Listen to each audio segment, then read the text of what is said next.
One of the most well-known character archetypes in fiction is that of the Trickster, a mischievous scoundrel capable of doing both good and bad through the liberal use of chaos and anarchy. The Trickster has appeared in stories throughout the world going all the way back to antiquity, and it's safe to say that he has been around as long as storytelling itself. One of the most obvious examples comes from William Shakespeare's A Midsummer Night's Dream, Robin Goodfellow, better known as Puck. The name Puck actually derives from the name Pooka, a shape-shifting creature from folklore that likes to fool people into getting on its back and going for a vomit-inducing ride. It's possible we get the word puke from the same place. But I digress. The Pooka liked to take animal form, and it was typically considered more evil than good. However, this particular trickster got a bit of a PR facelift in the 20th century by the emergence of perhaps the most famous Pooka to ever not appear on stage or screen, Harvey.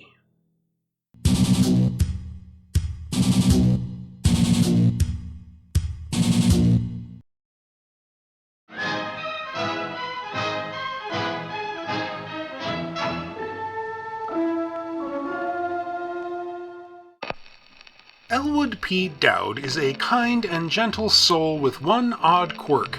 He insists on talking to an invisible 6-foot 3.5-inch rabbit named Harvey. Elwood's sister Vita has had enough of her brother and his unseen best friend, who keep her from the busy social life off of which she thrives, and so she tries to have Elwood committed to the local sanitarium run by Dr. Chumley. However, she gets committed herself, and Elwood starts roaming around downtown, pleasantly introducing passers-by to his imperceptible companion. Dr. Chumley, desperate to avoid a lawsuit, releases Vita and tracks down Elwood himself, but he then discovers to his horror that there is more to Harvey than meets the eye. During the height of World War II in the early 1940s, the playwright Mary Chase set out to write a comedy to cheer up a widowed neighbor of hers whose only son had died in battle.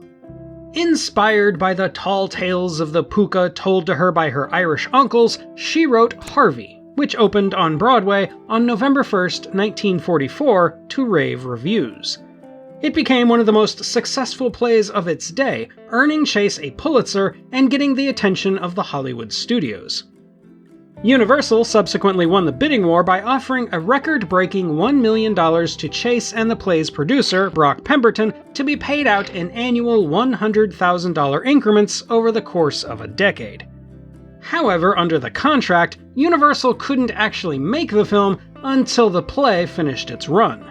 In the meantime, the studio pegged Henry Koster to direct. For the record, that's how I'm pronouncing it, even though I've also heard his name pronounced like Coaster. Koster, who earned an Academy Award nomination for 1947's The Bishop's Wife, was a fan of the play and eager to get started. Chase herself wrote the screenplay with the assistance of stable screenwriter Oscar Brodney, and had slipped final casting approval into the original contract. After the initial run of Harvey made its final curtain call in January of 1949, Universal and Henry Koster got to work on the movie adaptation. The topic of today's video was voted on by my patrons. If you'd like to have a say in some of the movies I cover, want to see bonus content, or just wish to support the growth of this channel, check out my Patreon or consider becoming a channel member. I'd like to give a special shout out to my $8 androids: Batty Bat Firebrand, Chuck Poor, Diane McGill Davis, Giffen Chumley, Jack Blair, John Burrell, Mike O'Connor, Numinous 2019, Patrick Baker, Robert McGill, Sean Vale, Spoats, TB Shrumick, and Warren Davis. I sincerely couldn't do this without you guys, so thank you all. To play the lead role of Elwood P. Dowd, which was mostly played by Frank Fay in the theatrical version, they wanted a big star to draw in audiences. After considering Cary Grant, Gary Cooper, Jack Benny, Jack Haley, and James Cagney, they offered the role to Bing Crosby, who turned it down. Eventually, they turned to Jimmy Stewart, already a famous and well-regarded actor who had appeared in The Philadelphia Story, Mr. Smith Goes to Washington, and It's a Wonderful Life. Stewart had played the lead a few times during the theatrical run of Harvey, with rumors suggesting he only did it as a way to lobby for the part in the eventual film adaptation, and would, later in life, claim that Elwood P. Dowd was his favorite role in both stage and screen. Well, I wrestled with reality for 35 years, Doctor, and I'm happy to state I finally won out over it. Though he was openly critical about his performance in the film as being too cutesy. In order to convince Universal to hire him for Harvey, he agreed to also star in Winchester 73 the same year, the movie that redefined him as a heavy for a few years, as well as earning him an astonishing $600,000. One problem with Stewart, though, was that, at 6 foot 3 inches himself, he was almost as tall as Harvey. The film does try to hide Stewart's height in a lot of ways, but when acting, Stewart mentally assumed the Pooka was actually more like 6'8" than the stated 6'3½". He also suggested to Coster that the camera should leave room at the top of the screen for the invisible Harvey to fit in. Elwood's sister Vita Louise Simmons, meanwhile, is played by Josephine Hull, who had played the character throughout Harvey's theatrical run. Even though I love Jimmy Stewart, I have to admit Josephine Hull completely runs away with the movie as the put-upon, uptight, socialite-driven half-to-madness by Harvey. The movie is first and foremost a comedy, and Vita is hands down the funniest thing in it. Doctor, that is not my mother! Oh, I'm very glad to hear that. She's also one of the most dynamic, and as the antagonist, one of the most pivotal characters in the whole story. She's the one who tries to have Elwood committed, and she's the one who has a turn of heart at the last minute to save him from becoming dreadfully normal. Everything hinges on her, and it's no wonder that Josephine Hull earned herself both a Golden Globe and an Academy Award for her performance. Other notable actors include Jesse White, reprising his role from the theater as the Orderly Wilson, the great Cecil Kellaway as Dr. Chumley, the heart-stopping Peggy Dow as Miss Kelly, It Came from Outer Space's Charles Drake as Dr. Sanderson, Freaks' Wallace Ford as the taxi driver, Victoria Horn as Myrtle May, the director's wife Peggy Morin as this sculpted head, Fess Parker in his big screen debut as the chauffeur, and, last but not least, Harvey as himself. Filming took place in the spring of 1950 at Universal Studios in California. According to Coster, it was one of the easiest shoots of his career, which he attributes largely to Jimmy Stewart's almost Elwood-esque attitude of pleasantness and professionalism. Well, for years I was smart. I recommend pleasant. You may quote me. They famously kept a seat open for Harvey at all times on set, and though they did do a few screen tests with a physical Harvey that was to appear right before the closing credits, the idea was thankfully nixed for ruining the movie's magic.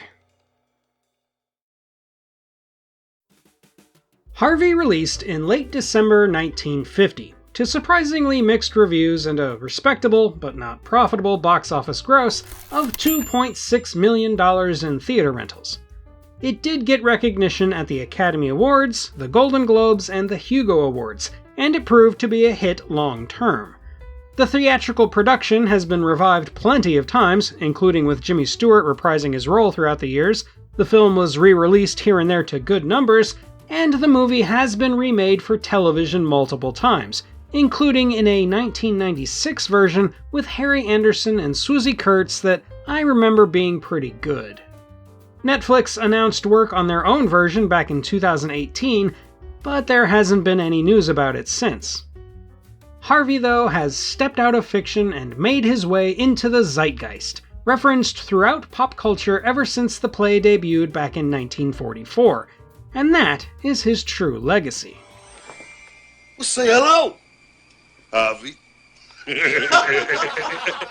For me, I absolutely adore the 1950 film, both as a fun farce with great exaggerated acting performances, you can tell it was adapted from a play, and as a statement about how we should treat our fellow man. Elwood P. Dowd is presented at first as a problem, an alcoholic whose apparent delusion is ruining his life and the lives of his live-in relatives. But slowly, over the course of the film, we not only come to learn that he might be less deluded than it seems, but that he is also actually a source of kindness and generosity to those around him. What seems at first like naive foolishness or obliviousness to what's happening around him is shown to be a kind of spiritual wisdom, a shining beacon of goodness that shouldn't be snuffed out. Now, I'm not going to ignore the elephant, or rather the rabbit, in the room. The story's depiction of mental health is, for lack of a better word, problematic. The movie successfully sidesteps an uncomfortable theme by making it clear that Harvey is real, but what the movie is trying to say could be seen as an excuse to avoid treatment for mental health problems that can't just be waved away as fantasy or eccentricity. I do think Harvey portrays psychology in a somewhat bad light, but considering it was made in 1950, it probably should have been a lot worse, more akin to One Flew Over the Cuckoo's Nest. Then again, one of the most important lessons one should take from psychology as a medical science is that there is a big difference between abnormality and dysfunction. Almost every entry in the DSM makes it clear that in order for something to qualify for diagnosis and treatment, it has to negatively and significantly affect a person's ability to function in his or her daily life. If you get right down to it, we are all to varying degrees abnormal, but most of us have figured out how to function without drastic intervention from the men in white coats. Elwood, for example, is functional, his rampant alcoholism notwithstanding. Therefore, assuming that the púca isn't real, if treatment was to cure him of seeing Harvey at the added cost of changing his personality for the worse, then it wouldn't be worth it and shouldn't be recommended by any psychiatrist worth his medical license, at least in my purely academic opinion. One of my favorite lines in the movie, which pretty much sums it up for me, is this one. After this, he'll be a perfectly normal human being. And you know what stinkers they are. Glad I met you. I'll wait. I've often told my son that in life, he can be whatever he wants, as long as he doesn't try to be normal, and that's a maxim I swear by. Therefore, if I have a spirit animal watching over me, I'm guessing it would look an awful lot like Harvey. And that's all for today, my fellow Earthlings. What would your spirit animal be? Let me know in the comments, and while you're there, don't forget to hit those like and subscribe buttons. Thank you for watching, and until next time, when we'll see an evil Mr. Krabs get beheaded in probably my most requested review of a non-sci-fi film, this is the Unapologetic Geek, telling you to never be ashamed of what you love. As long as you're not hurting anybody.